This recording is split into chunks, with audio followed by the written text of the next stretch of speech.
So we will go with the same question, how to calculate consumer equilibrium with the help of Marshall approach.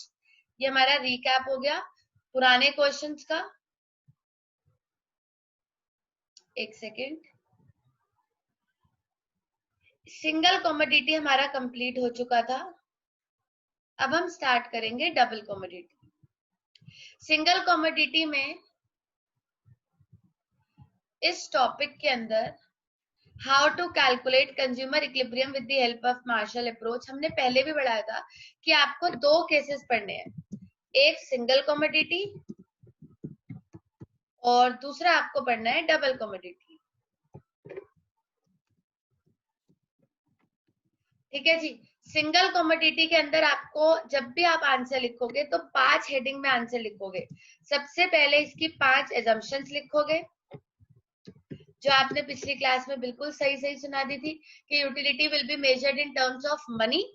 Utility will be measured in terms of money. Law of DMU will apply.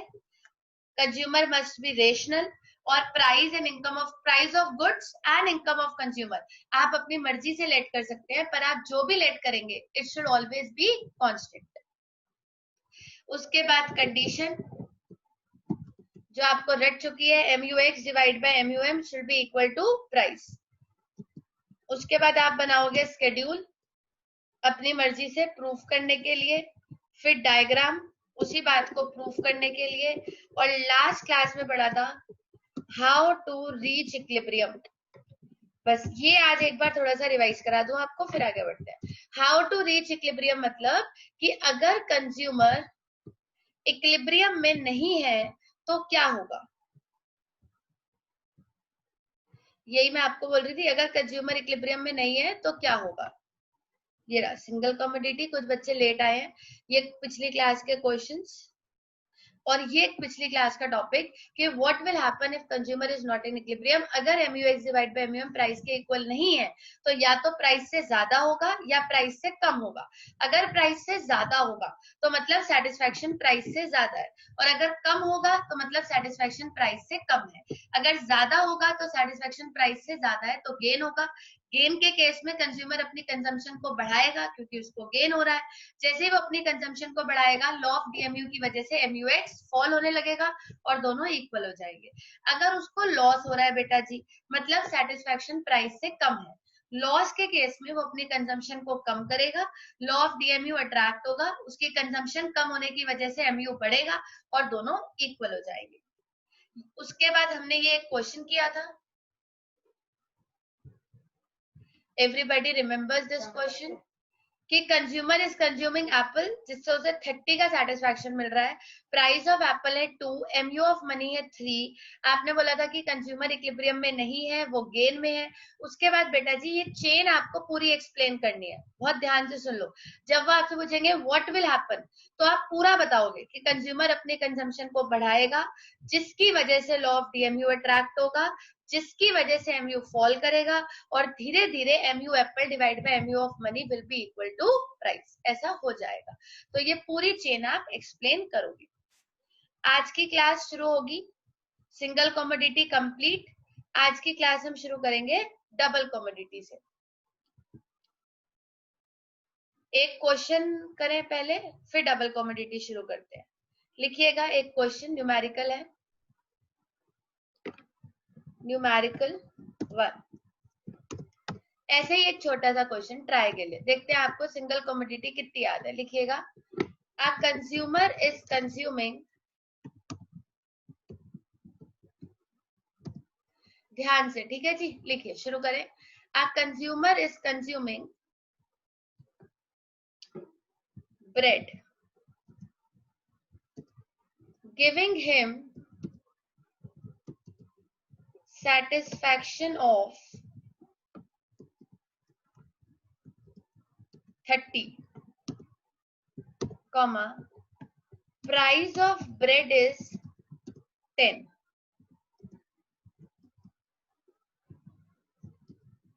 And his satisfaction of money is equal to price. A part. Do you think consumer is in equilibrium? No नहीं। ठीक है जी, very good. चलो आगे बढ़ते हैं। Proof करना है बेटा जी। मैं ये जो जगह छोड़ रही हूँ ना, ये इसलिए छोड़ रही हूँ कि मेरे को आपको सिखाना है कि इसे लिखते कैसे आंसर को। बी पार्ट, नहीं आंसर बिल्कुल सही है, पर टीचर नहीं के रिमार्क्स नहीं देगा, उसको प्रेजेंटेशन चाहिए। आप प्रेजेंटेशन करो। In which situation he is, loss. इसे भी प्रूफ करो। और see, Loss. See what will happen? He will stop his consumption. He will stop? No, he will not stop. अपनी He will either come increase करेगा or decrease. Consumption, हाँ, उससे क्या Decrease his होगा? consumption. कम करेगा। उससे क्या होगा? उससे क्या होगा? MU will increase. DMU Law of DMU will लगेगा attract. और MU MU will इंक्रीज होगा increase. MU will Exactly. increase. फिर धीरे धीरे दोनों, और फिर इक्विलिब्रियम में बराबर आ आ जाएगा। फिर इसके धीरे, बराबर आ जाएंगे। Exactly, good good good. फिर धीरे धीरे इक्विलिब्रियम में आ जाएंगे। Very nice. ठीक है जी, बाकी सब ले लो 1-2 मिनट। मैं तब तक, आप लोग बच्चे जिन्हें आंसर आ गया है, आप इसे एक्सप्लेन करने की कोशिश करो। इसे लिखोगे कैसे? क्योंकि ये क्वेश्चन 6 मार्क्स का है, ये मैं आपको बता दूं। ये क्वेश्चन आपके पेपर में 6 मार्क्स का आएगा, तो प्रेजेंटेशन बहुत मैटर करती है। करो एक बार ट्राई, फिर मैं एक बार ट्राई करती हूँ, फिर आप देखना कि आपका और मेरा कितना मैच हो रहा है। हर चीज को कैसे एक्सप्लेन करोगे? नहीं, हाँ आपकी सारी बातें सही है, पर मुझे तो बेटा जी वहां एक्सप्लेनेशन चाहिए ना। How will you explain your answer?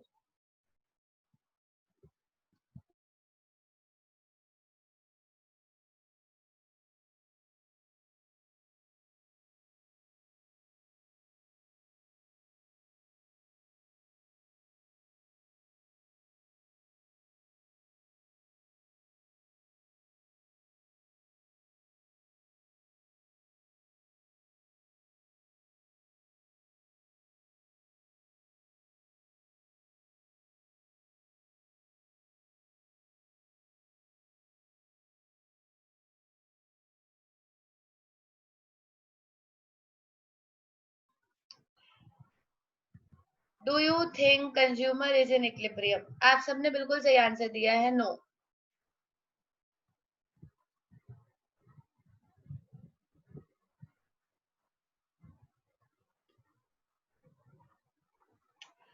मुझे क्या करना पड़ेगा? मुझे कंडीशन लिखनी पड़ेगी।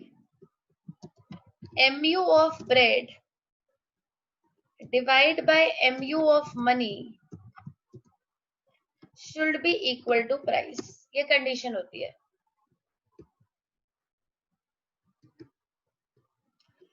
इसके बाद मैं वैल्यू पुट करूंगी। MU ऑफ ब्रेड वो मुझे कह रहा है 30,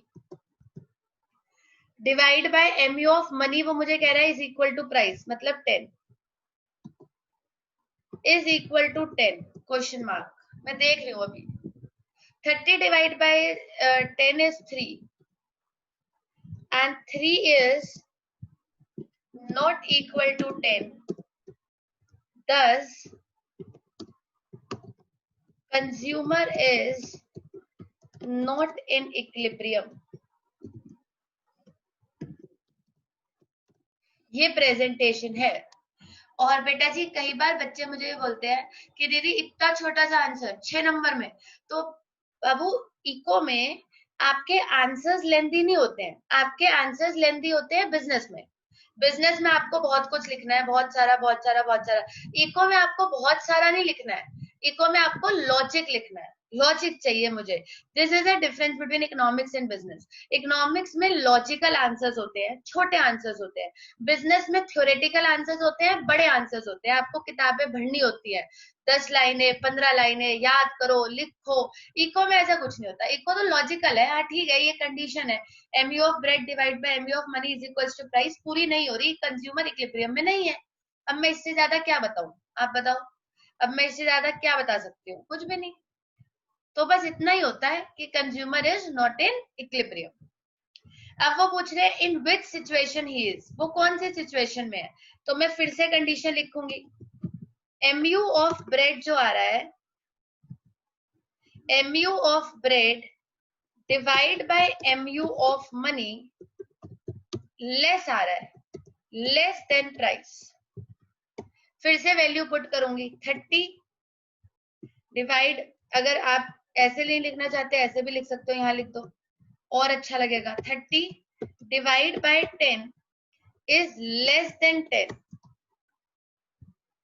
that is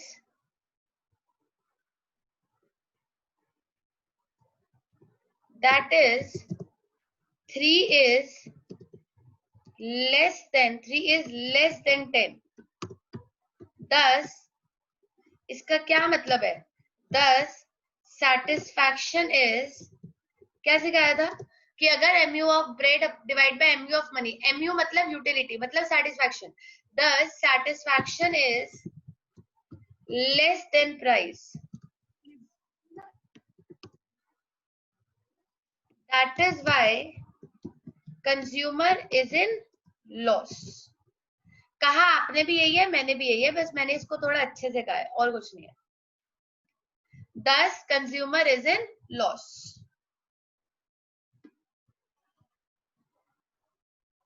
नेक्स्ट है what will happen to his consumption।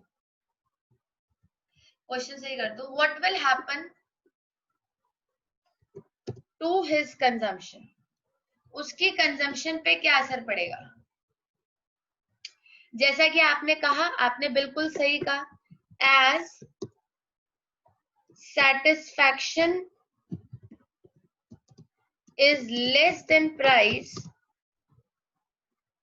आपने बोला था कि सेटिस्फैक्शन प्राइस से कम है, सो consumer will reduce his consumption. Consumer जो है वो अपनी कंजम्पशन को बेटा जी रिड्यूस करेगा। फिर आपने कहा था ड्यू टू विच, जिसकी वजह से क्या अट्रैक्ट हो जाएगा? Law of DMU, law of DMU attract होगा।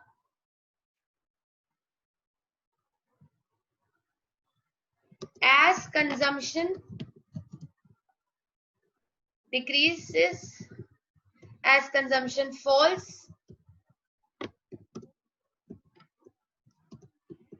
mu will, एक सेकेंड, सेटिस्फैक्शन कम है प्राइस से तो वो अपनी कंजम्पशन को कम करेगा। जैसे ही वो अपनी कंजम्पशन को कम करेगा mu बढ़ेगा, mu will rise and mu of bread divide by mu of money will become equal to price at later stage, और बाद में धीरे धीरे ये दोनों इक्वल हो जाएंगे। अब आप बताओ जिसको डाउट है, बी क्विक। क्वेश्चन ये भी वही है वो भी वही था, दोनों एक जैसे हैं, फर्क सिर्फ इतना है कि इसमें मैंने प्रेजेंटेशन आपको बताई है, आंसर्स आपने सारे खुद ही दिए। बताइएगा कोई डाउट है तो, नहीं तो हम नेक्स्ट हेडिंग डालेंगे डबल कमोडिटी। बताओ कोई डाउट है तो। अंश क्लियर है क्वेश्चन? पक्का बच्चे? अर्जुन डन? देव कुछ पूछना है? देव, हर्षिता, नवजोत, प्रेरणा,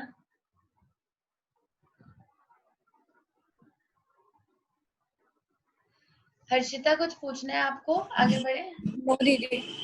चलिए, आपको कुछ पूछना है नवजोत, प्रेरणा? नहीं दीदी। नहीं दीदी। शिवांश?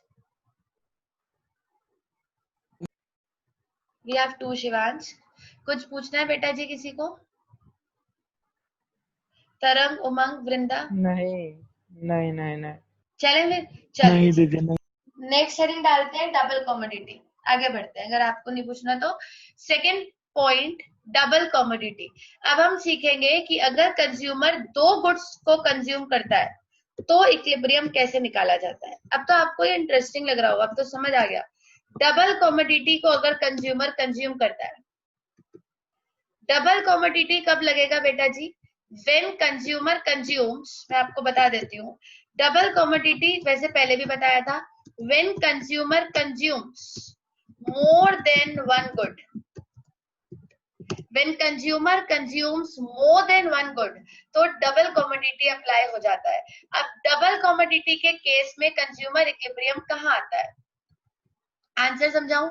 देखो, पहला पार्ट तो सेम ही रहेगा, 5 एजम्पशंस, वो पांचों की पांचों एजम्पशंस सेम है, वो पांचों की पांचों एजम्पशंस सेम है, जो उसमें थी वही इसमें है, दोनों की एजम्पशंस बिल्कुल सेम है। I hope you all remember क्या एजम्पशंस थी। डबल कमोडिटी शुरू हो गया, 6 मार्क्स का दूसरा आंसर, दोनों की एजम्पशंस मनी। एग्जैक्टली सबसे पहला था वैसे लिखने की जरूरत नहीं है बट स्टिल चलो कोई बात नहीं, एक रिकैप हो जाएगा। Utility will be measured in terms of money, law of DMU. Law of DMU will apply. अच्छा, what do you meant by utility? Rational.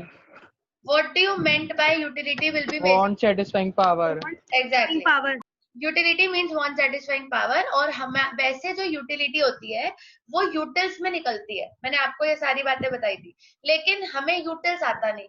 Martial ने ज्यादा टाइम वेस्ट नहीं किया यूटिल सिखाने में, मार्शल ने कहा भाई छोड़ो यूटिल्स वोटिल्स, तुम मनी के टर्म्स में निकाल लो। तो utility will be measured in terms of money, हमने पिछले क्वेश्चन में भी मनी के टर्म्स में ही निकाली है, तो utility will be measured in terms of money.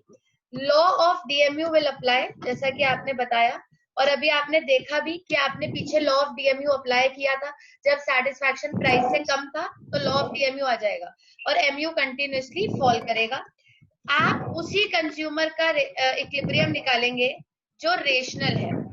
मैंने पहले भी समझाया था, rational means who wants maximum satisfaction, जो मैक्सिमम सेटिस्फैक्शन चाहता है।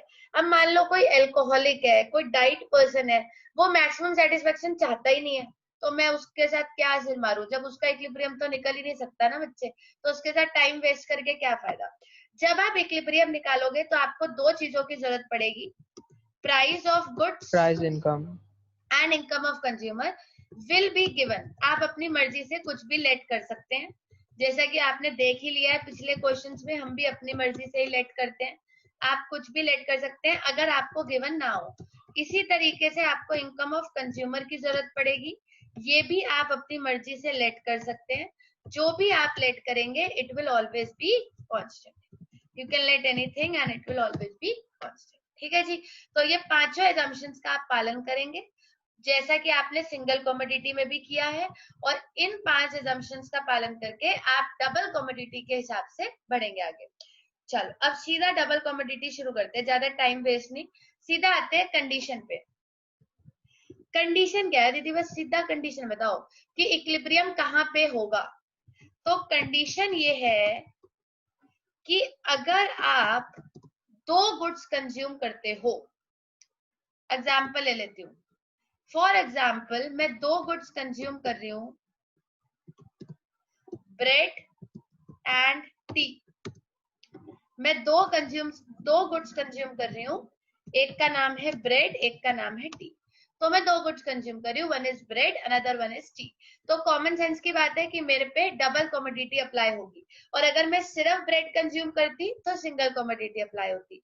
अगर सिंगल कमोडिटी अप्लाई होती तो मैं आपको बोलती कि MU of bread divide by MU of money should be equal to price, क्योंकि मैं सिर्फ ब्रेड कंज्यूम कर रही हूँ, तो बेटा जी मैं आपको क्या बोलती, MU of bread divide by MU of money should be equal to price. पर क्योंकि मैं दो गुड्स कंज्यूम कर रही हूँ, ब्रेड एंड टी, तो कंज्यूमर इक्विलिब्रियम में कब आएगा, ध्यान से सुनना। MU मतलब सेटिस्फैक्शन, जब उसको जो सेटिस्फैक्शन मिल रहा है, MU ऑफ ब्रेड, ये हम जान मुझ के ऐसे लिखते हैं कि आपको थोड़ा सा प्रैक्टिकली भी समझ आ जाए। MU ऑफ ब्रेड जो उसको मिल रहा है सेटिस्फैक्शन, किससे मिल रहा है सेटिस्फैक्शन, ब्रेड से, divide by price of bread. You understand price of bread, मान लो आपको ब्रेड से सेटिस्फैक्शन मिल रहा है 20 का और ब्रेड का प्राइस है 30, तो 20 डिवाइड बाय 30, यानी कि जो भी ब्रेड का प्राइस है और जो भी ब्रेड का सेटिस्फैक्शन है, इसको डिवाइड कर लो। कर लोगे बेटा जी? जहां पे भी इसका आंसर बराबर होगा, किसके बराबर होगा? mu ऑफ, बता सकते हो दूसरा गुड कौन सा है? एक तो ब्रेड है, दूसरा गुड कौन सा है? टी। टी। तो जहां पे भी वो टी। किसके इक्वल होगा? जहां पे भी वो किसके इक्वल होगा? mu of T. mu of T, ये थोड़ा सा बेटा जी इसका पेन में ऐसा सही है बस, ये mu of tea divide by price of T. I hope जो मैं समझाना चाहती हूँ वो आपको आ गया, वैसे मैं टाइप करके भी समझा दूंगी। प्राइस ऑफ टी, जहां पे भी ये दोनों इक्वल हो जाएंगे वहां पे कंज्यूमर इक्विलिब्रियम में आ जाएगा। ये लिखना जरूरी था इसलिए मैंने इसको ऐसे लिखा है। बताओ, जहां पे भी mu of bread divide by price of bread किसके बराबर आ जाएगा? mu of tea divide by price of tea. जहां पे ये इक्वेशन मैच हो जाएगी ना बेटा जी, वहां पे कंज्यूमर इक्विलिब्रियम में आ जाएगा। अच्छा मेरे पास जगह नहीं है, कोई बात, ऐसे कर देती हूँ। जहां पे भी ये कंडीशन पूरी हो जाएगी वहां पे कंज्यूमर इक्विलिब्रियम में आ जाएगा। अगर कंज्यूमर दो चीजें कंज्यूम कर रहा है, ब्रेड और टी, तो जहां पे भी ब्रेड से मिलने वाला satisfaction divide by price of bread gets equal to the mu of tea divide by price of tea. जहां पे भी ये कंडीशन सेटिस्फाई हो जाएगी कंज्यूमर इक्विलिब्रियम में आ जाएगा। जिसे सिंगल समझ आ जाती है ना, उसे डबल भी समझ आ जाती है, क्योंकि उसे समझ आ जाता है कि जो भी केस है वो कंडीशन ही तो है। तो जहां पे भी कंडीशन पूरी हो जाएगी कंज्यूमर इक्विलिब्रियम में आ जाएगा। So what I want to say is, जहां पे mu of bread divide by price of bread gets equal to, बाकी सब चीजों के लिए हम बाद में लिख देंगे, gets equal to mu of T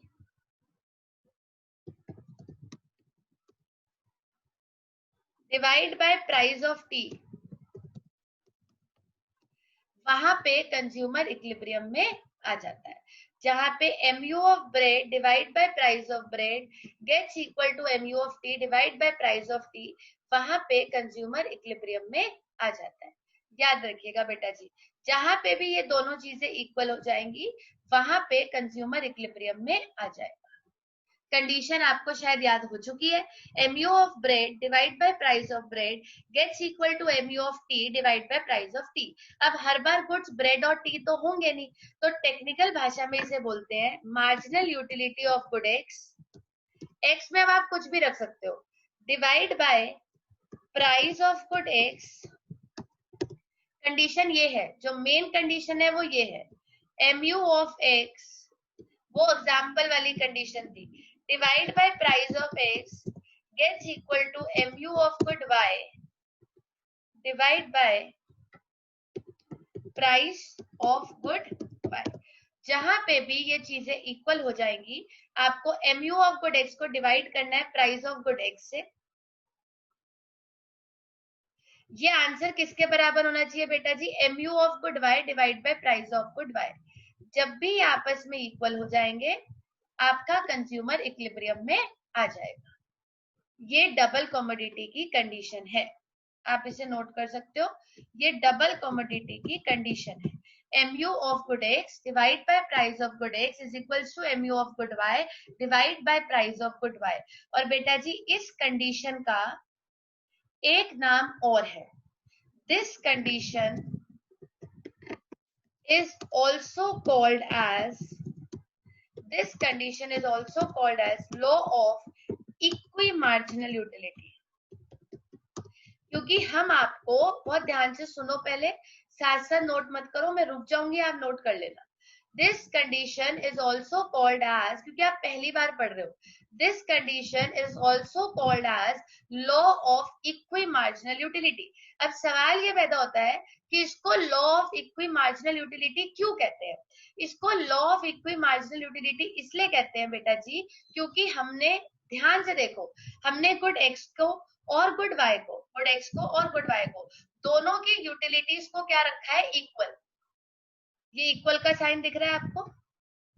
हमने क्या बोला कि गुड एक्स की और गुड वाई की दोनों की यूटिलिटी और प्राइस का जो रेशियो है वो आपस में इक्वल होना चाहिए, इसलिए इस कंडीशन का दूसरा नाम होता है law of equi marginal utility.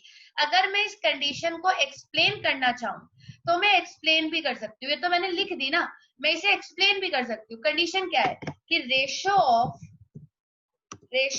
किस किस का रेशियो, चलो अब आप बोलो, मेरा तो बहुत हो गया, मैं तो बहुत देर से बोल रही हूँ। किस किस का रेशियो, एमयू का और, आप लोग बोलिए बी क्विक, किस किस का रेशियो, एमयू का और म्यू शाबाश, किस किस का रेशियो, एमयू का और प्राइस का। तो ratio of MU and price of both goods, MU and price of both goods should be equal। यही तो समझाया मैंने कि ratio of MU and price of both goods should be equal, जहां पे भी वो इक्वल हो जाएगा कंज्यूमर इक्विलिब्रियम में आ जाएगा। MU of good X divided by price of good X is equals to MU of good Y divided by price of good Y। पूछिए बेटा जी, जिसे जो पूछना है, नहीं तो फटाफट से नोट करो, एक क्वेश्चन करेंगे, क्वेश्चन फटाफट से करिए।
एक क्वेश्चन लिखवाऊं आपको, ये तो आपका हो गया होगा, मैंने बड़ा बड़ा लिखा है तो जरा सा ही, 3 ही लाइनें हैं।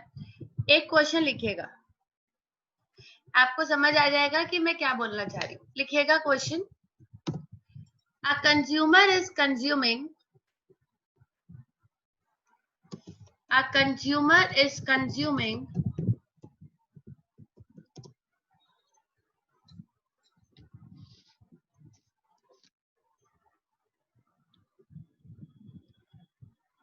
a consumer is consuming apple and banana.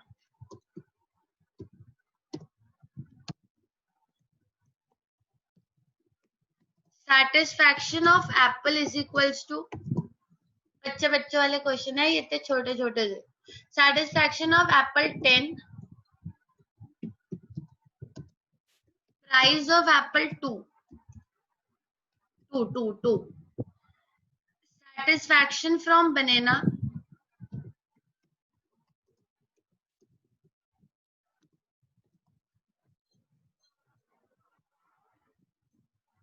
25. Price of banana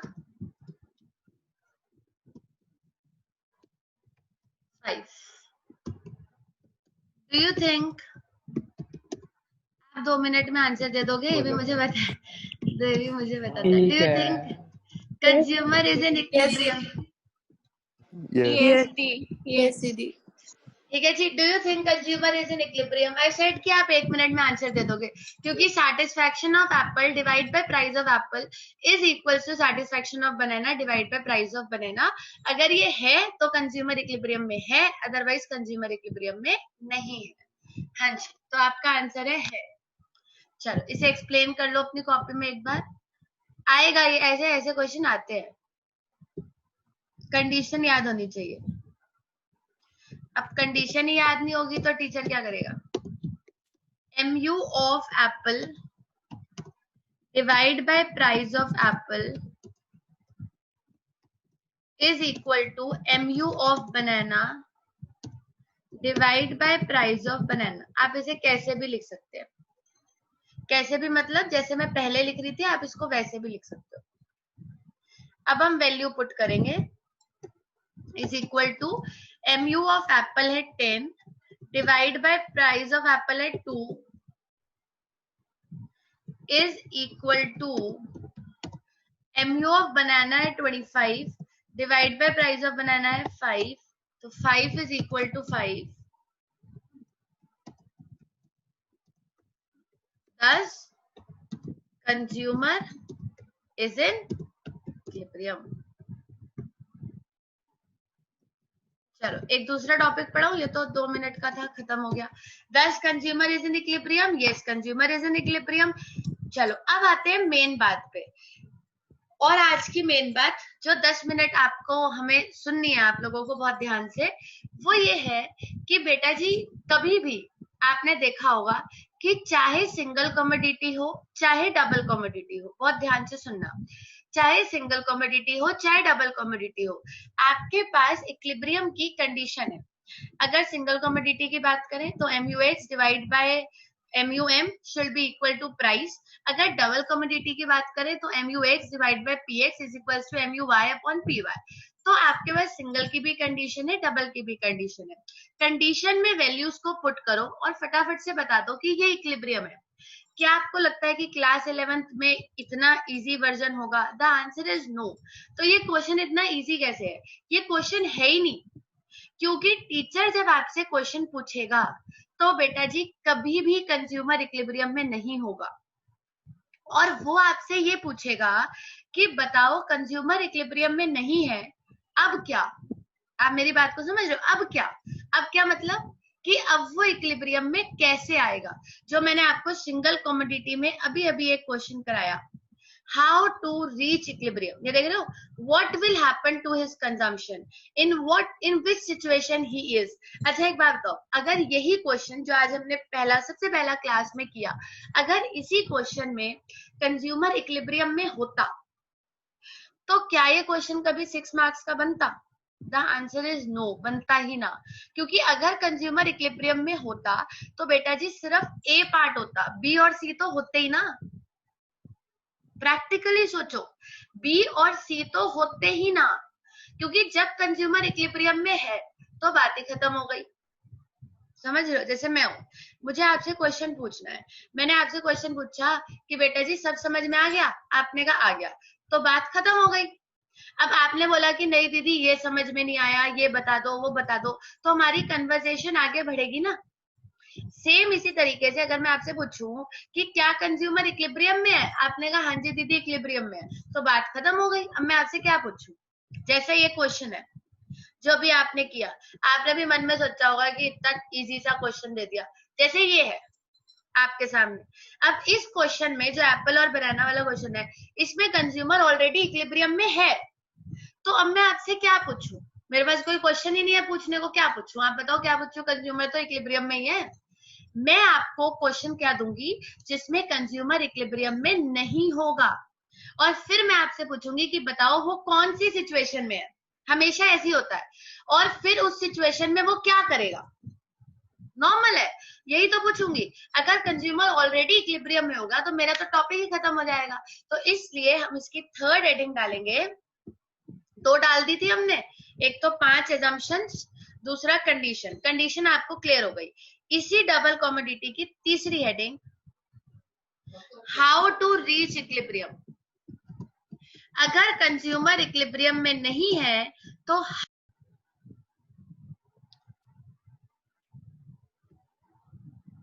ठीक है जी, थर्ड लिखते हैं, तो थोड़ा सा बीच में हमारी सेशन एंड हो जाता है।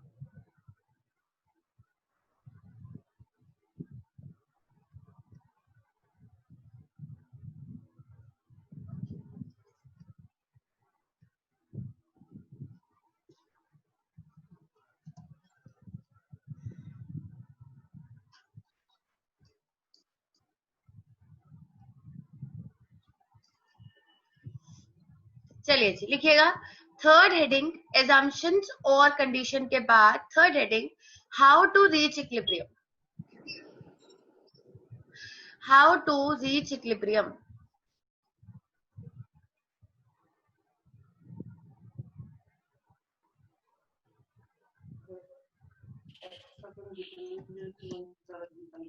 राजस्थान का है।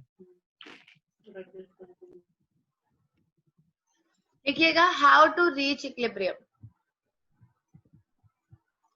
चलो अब फटाफट से एक बात बताओ, आपकी कंडीशन है MU शॉर्ट में लिख रही होगे,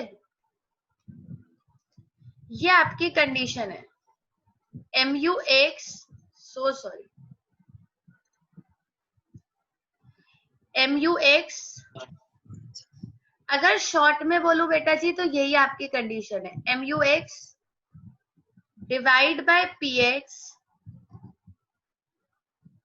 प्राइस ऑफ X, शॉर्ट में तो यही है, should be equal to MUX divide by PX should be equal to MUY should be equal to MUY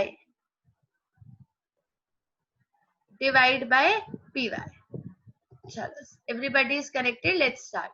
MUX divide by PX should be equal to MUY upon PY. ये आपकी condition है। How to reach equilibrium मतलब कि consumer अभी फिलहाल equilibrium में नहीं है, और कंज्यूमर अगर ये कंडीशन पूरी हो जाती है तब तो मतलब कंज्यूमर इक्विलिब्रियम में है। तो कंज्यूमर इक्विलिब्रियम में कितने केसेस में नहीं होगा? 2। सिंगल की तरह, सिंगल की तरह जैसे सिंगल में 2 केसेस होते थे, ऐसे ही डबल कमोडिटी में भी कितने केसेस हो जाएंगे? 2 केसेस। 2 केसेस ऐसे पॉसिबल है जिनमें कंज्यूमर इक्विलिब्रियम में नहीं होगा, और मेरा क्वेश्चन आपसे ये है कि नहीं होगा तो क्या होगा? MU of good X divide by price of good X, या तो MU of good Y price of good Y। क्या कहना चाहती हूँ कि या तो बेटा जी MU, अब आप समझ जाओगे, मैं लिख देती हूँ, या तो MU of good X divide by price of good X इससे ज्यादा होगा, क्योंकि अगर बराबर होगा तो बराबर में तो बेटा जी इक्विलिब्रियम ही आ जाता है ना। या तो MU ऑफ प्राइस इसका और इसका रेशियो,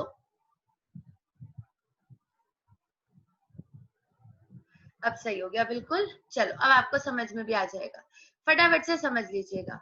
वाइज वर्सा केस आप खुद ही लिख लोगे, मैं तो एक ही लिख दूं वही बहुत है। आपको क्या समझाना चाह रही हूँ कि कंज्यूमर इक्विलिब्रियम में कब नहीं होगा? अगर MU of good X divide by price of good X ज्यादा होता है। किससे ज्यादा होता है? MU of good Y divide by price of good Y से अगर ज्यादा होगा तो कंज्यूमर इक्विलिब्रियम में नहीं होगा। जैसे कि आपने पढ़ा था कि MUX डिवाइड बाय MUM अगर प्राइस से ज्यादा होता है तो क्या होता है, और अगर प्राइस से कम होता है तो क्या होता है। अब आप ये बताओ कि अगर MU of good X divide by price of good X MU of good Y divide by price of good Y से ज्यादा है तो क्या होगा? फिर मैं आपको उधर वाला समझाऊंगी तो क्या होगा। चलो एक आंसर आप दे दो, बाकी सब मैं दे दूंगी। क्या इक्विलिब्रियम है? बस ये बता दीजिए, बाकी सब आई हैंडल। आप बस इतना बता दो, नहीं, इक्विलिब्रियम है? नहीं है, नहीं नहीं है। अच्छा, MU का मतलब क्या होता है बेटा जी? सेटिस्फैक्शन। पहले आप बोलो, MU का मतलब क्या होता है? सेटिस्फैक्शन। अगर MU of good X price of good X MU of good Y divide by price of good Y से ज्यादा है तो आपको पता है इसका क्या मतलब है? ये देखो, इट मीन्स, इसका मतलब ये है, अभी जैसे ही मैं आपको इसका मतलब बताऊंगी ना, आप मुझे आंसर बता दोगे। इसका मतलब ये है कि satisfaction of good x is more than satisfaction of good Y.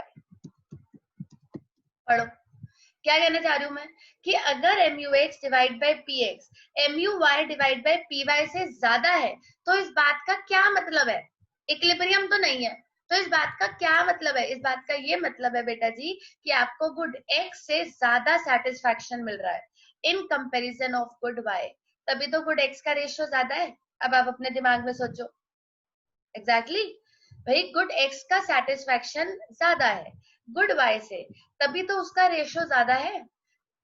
इसका मतलब ये है कि satisfaction of good x is more than satisfaction of good y. तो इस सिचुएशन में कंज्यूमर क्या करेगा, कंज्यूमर कौन से गुड की कंजम्पशन बढ़ाएगा, ये देखो गुड मैंने आपके लिए छोड़ दिया, X. आप मुझे ये बताओ कि कंज्यूमर कौन से गुड की कंजम्पशन को बढ़ाएगा। Very good, X. एक आंसर हमें मिल गया, बाकी आंसर्स का वेट है। हाँ जी, और उन्होंने अपना आंसर दे दिया, अब आप लोग अपना आंसर दो। हाँ जी, जल्दी जल्दी सब लोग, कंज्यूमर कौन से गुड की कंजम्पशन को बढ़ाएगा, एक्स की या वाई? X x x. चलो और आंसर जल्दी जल्दी दिया करो, आप हर Good एक को X. अपना अपना देना है। गुड एक्स, क्योंकि गुड एक्स से जो एक्स सेटिस्फेक्शन की मिल रहा है, क्योंकि गुड X. एक्स शाबाश, क्योंकि गुड एक्स से जो सेटिस्फेक्शन मिल रहा है वो गुड वाई के सेटिस्फेक्शन से ज्यादा है, तो कंज्यूमर इस सिचुएशन में गुड एक्स की कंजम्पशन को बढ़ाएगा। आप बिल्कुल सही कह रहे हो, कंज्यूमर इस सिचुएशन में गुड एक्स की कंजम्पशन को बढ़ाएगा, कंज्यूमर गुड एक्स की कंजम्पशन को इंक्रीज करेगा। तो यही तो गलती हो जाती है, और जैसे ही वो कंजम्पशन इंक्रीज करेगा, कंजम्पशन इंक्रीज करने पे कौन सा लॉ लगता है, DMU. लॉ ऑफ डीएमयू एकदम से अट्रैक्ट हो जाएगा, और जैसे ही कंजम्पशन वो बढ़ाएगा एकदम से लॉ ऑफ डीएमयू अट्रैक्ट हो जाएगा, और क्योंकि उसने गुड एक्स की कंजम्पशन बढ़ाई है तो गुड एक्स का एमयू फॉल होने लगेगा। आई बात समझ, तो गुड एक्स का एमयू फॉल होने लगेगा। ऐसा ही होता है प्रैक्टिकल लाइफ में, प्रैक्टिकल लाइफ में ऐसा ही होता है। प्रैक्टिकल लाइफ में क्या होता है, अगर बेटा जी बहुत ध्यान से सुनना, अगर मैं दो गुड्स कंज्यूम कर रही हूँ, एप्पल और बनाना, बहुत प्रैक्टिकल एग्जांपल देती हूँ आपको, और मुझे एप्पल से ज्यादा सेटिस्फेक्शन मिल रहा है बनाना से कम, तो मैं सोचूंगी कि मैं एप्पल ज्यादा कंज्यूम करूं और बनाना कम। जैसे ही मैं एप्पल ज्यादा कंज्यूम करूंगी, मेरी एप्पल की इच्छा मरने लग जाएगी, क्योंकि भाई मैं एप्पल ज्यादा कंज्यूम करूंगी तो मेरा एप्पल खाने का फिर कितने खा लूंगी, एक दो तीन चार, उसके बाद मेरा मन कहाँ करेगा, आप भी समझो।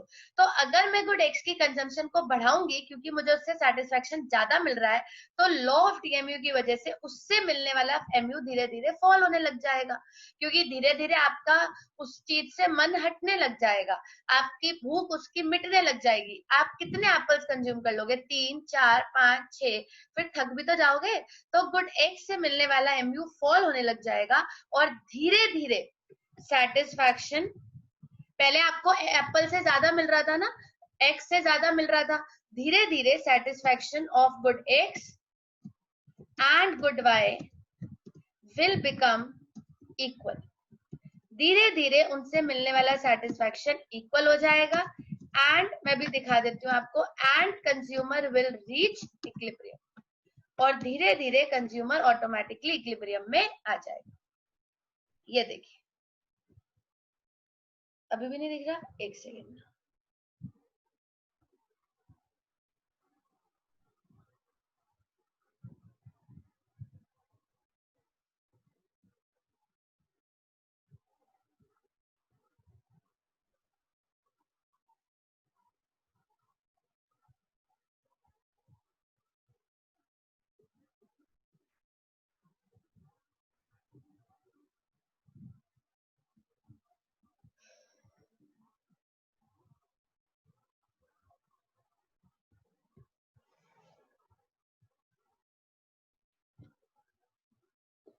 ठीक है जी, तो अगर price of good x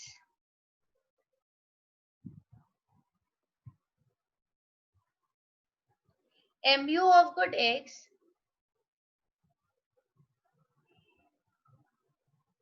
so sorry, एक जरा मैं थोड़ा सा इसको मैनेज कर लूं, लीजिए बस हो गया, और तो कुछ नहीं ज्यादा हमें करना। अगर MU of good x divide by price of good X का ratio MU of good Y divide by price of good Y के रेशियो से ज्यादा है, तो बेटा जी क्या होगा, सेटिस्फैक्शन ऑफ गुड एक्स जो है वो ज्यादा है सेटिस्फैक्शन ऑफ वाई से, तो कंज्यूमर गुड एक्स की कंजम्पशन को बढ़ाएगा। जैसे जैसे वो गुड एक्स की कंजम्पशन को बढ़ाएगा, तो वैसे वैसे गुड एक्स से मिलने वाला सेटिस्फैक्शन धीरे धीरे कम हो जाएगा, और धीरे धीरे वो वाई के इक्वल ही हो जाएगा, और कंज्यूमर इक्विलिब्रियम में आ जाएगा। प्रैक्टिकली ऐसा ही होता है, जब आपको किसी चीज से ज्यादा सेटिस्फैक्शन मिल रहा होता है, तो आप उसकी कंजम्पशन को बढ़ाते हो, और जैसे ही आप उसकी कंजम्पशन को बढ़ाते हो, उससे मिलने वाला सेटिस्फैक्शन कम होने लग जाता है, और उससे मिलने वाला सेटिस्फैक्शन जब कम होने लग जाता है, तो धीरे धीरे दोनों का बराबर ही हो जाता है, और कंज्यूमर इक्विलिब्रियम में आ जाता है। अगर मैं वाइज वर्सा केस डील करूं, सब लोग मिलके करेंगे, MU ऑफ गुड वाई, जो मुझे सेटिस्फैक्शन किससे मिल रहा है, गुड वाई एक्स से, sorry, MU of good Y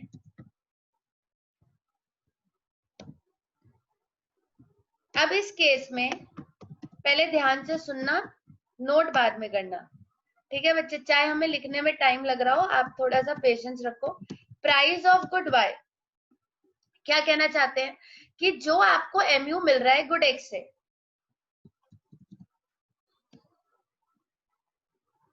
MU of good y और प्राइस ऑफ गुड वाई, इस सिचुएशन में ये वाला ज्यादा है, यानी कि y वाला ज्यादा है। इसके बीच में हम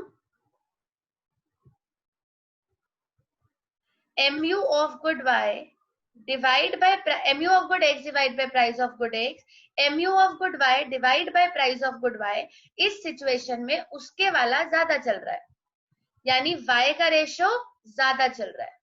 अब इस सिचुएशन में क्या होगा, इसका मतलब ये है, इट मीन्स, बहुत ध्यान से सुनिएगा, कि सेटिस्फैक्शन, अब आप लोग बोलना फटाफट, कौन से गुड से सेटिस्फैक्शन ज्यादा मिल रहा है, Y. It mean satisfaction of good Y is, बनाइए line, good Y is more than good X, good Y से सेटिस्फैक्शन ज्यादा मिल रहा है। इस सिचुएशन में कंज्यूमर क्या करेगा बताओ, एक्स की कंजम्पशन को बढ़ाएगा कि वाई की, वाई की।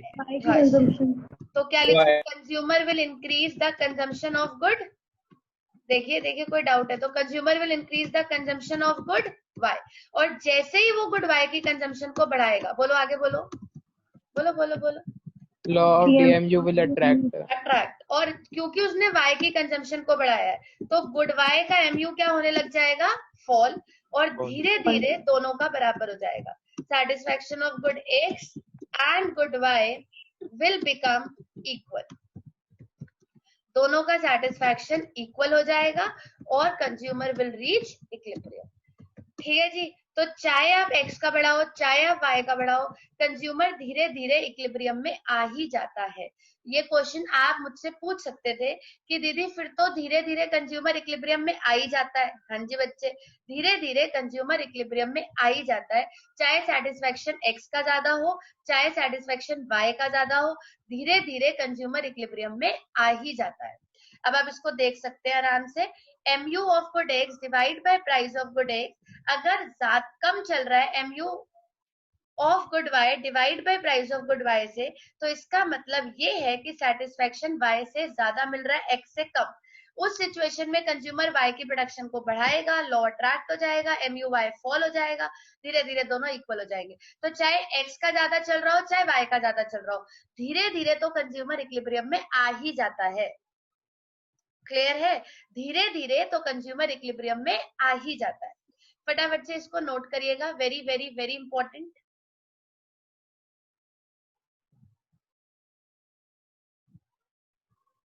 कोई डाउट है तो पूछो, डबल कॉमोडिटी खत्म।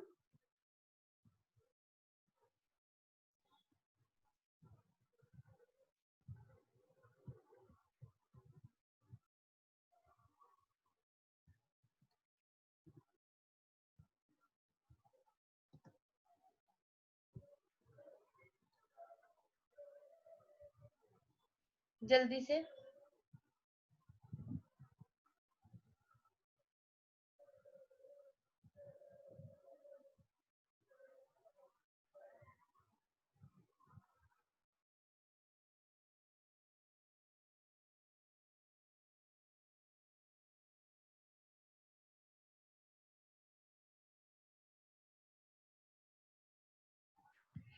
नेक्स्ट क्लास में इसके क्वेश्चंस करेंगे।